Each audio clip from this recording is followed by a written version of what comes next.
Hello everybody, this video is going to be for Friday. It's lesson 6.1 part 2, and we'll be working with more exponential growth and decay and word problems. So let's go ahead and do that.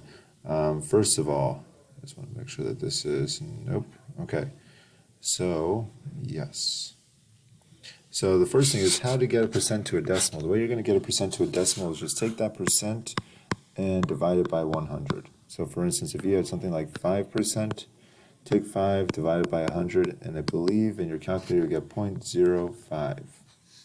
Okay, so that's number one. You're going to need to know that for today's lesson for sure, so make sure that you have that. And then next, in example 1 of 1, we got in 2000, the world population was about 6.09 billion. That's a lot of people. During the next 13 years, the world population increased by about 1.18% each year. We're going to write an exponential growth model about giving the population y in t years after 2000. Estimate the world population in 2005. Okay, so let's write an exponential growth model. And I want to go to something that we didn't really talk about yesterday, but I want to talk more about today. That we have this y equals a times b to the x. A is an initial value, so a is initial. B is the rate of growth, so b is rate of growth, and it could be decay too. Okay, so A is initial value, B is the rate of growth. So let's see what we have here. We have an initial value here. So let me erase this. We have an initial value here in our problem, which is 6.09. So let's do 6.09. And then we're going to multiply that times, let's see, and usually we put parentheses here, whichever one you want. And it says it's going to be increasing by about 1.18%. Now, let's do a couple things here. First of all, 1.18% as a decimal. So if we do 1.18 divided by 100, I believe we get 0.0, doink, doink, 0.0118. Okay, so 1.18% is 0.0118. But the thing that you need to be clear on, if you just put a 0.0118 here, you're going to get a much smaller number. You need this number to get bigger because the world population is increasing. And the way you do that is you have to add 100% onto the 1.18%. So in other words, you have to do 100% plus the 1.18%. And 100% as when you divide it by 100 is 1. So it's 1 plus 0.0118, and then we can put to the t, because it says t years after 2000. And that's our equation. This is equal to y. Okay, so write an exponential growth model. Here is your exponential growth model.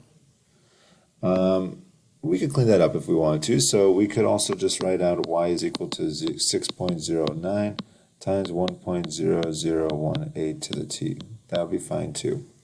To estimate the world population in 2005, we would substitute t equals 5 in.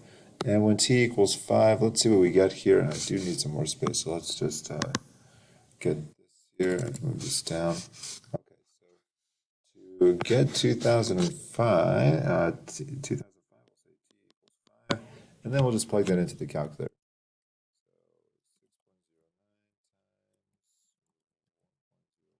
So 8 to the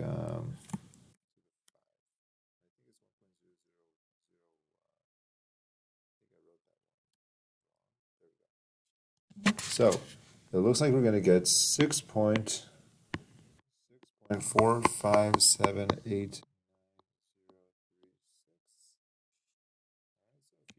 places. You don't really need all those decimal places. What you do need to know, though, is now you're going to really have 6.45 billion people.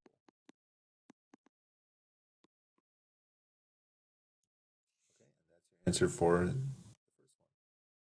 For the second one, you want to estimate the year when the world population was 7 billion, and this is kind of what we did last time in class. We're going to go ahead and take y equals 6.09.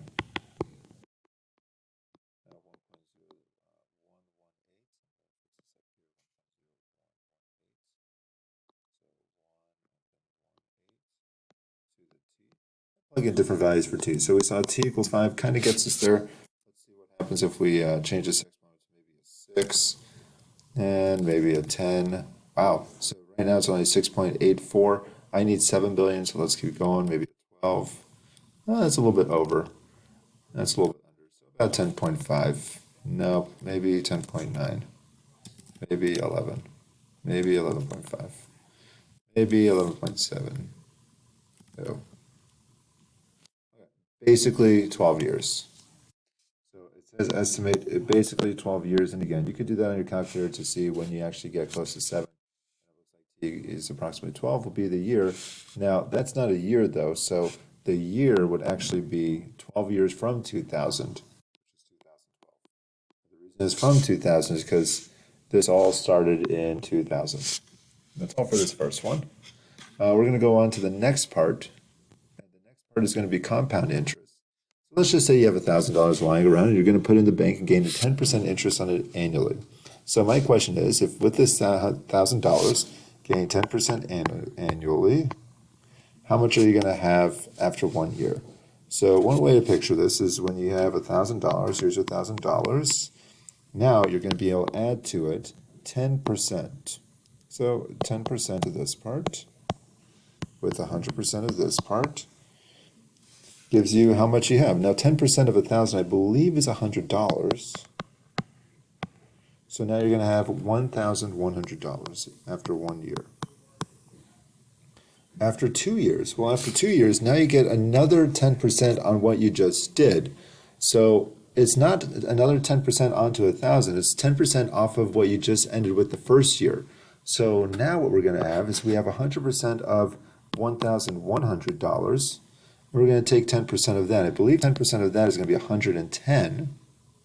And you could try that if you want to. 110 times 0.1 is 110. And now we're going to add 110 onto this one. And 110 added onto this one is going to be $1,210.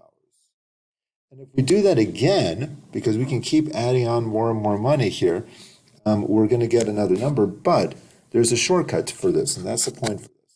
The shortcut is if we use that formula that we just came up with, y equals a times b to the t, b is going to be equal to 1 plus r. So let's rewrite this. A to the 1 plus r to the t, where r is the rate, a is the initial value, and t is time. So what we have here is we have $1,000 times 1 plus 0.1 to the 3. And if we put that in our calculator, we're going to get the next value. 1,000 times 1 plus 1.1, because that's what that is, to the 3, is $1,331. And this is compound interest. This is interest. Is that what it was? Yep. Okay. We just grew our money from $1,000 to $1,331, and that's a pretty good deal, so let's go and keep going. Next. So how are you able to grow money if you have some? Well, some ways you could do it is stocks, or you can also do bank and invest some money. You could do mutual funds, which are really stocks, but a lot of stocks in one. The bank is what we're going to focus on. All those stocks and funds are kind of the same thing, where you get interest. And here's your formula for compound interest. And let's go and use this formula on the next page. Actually, let's pause there.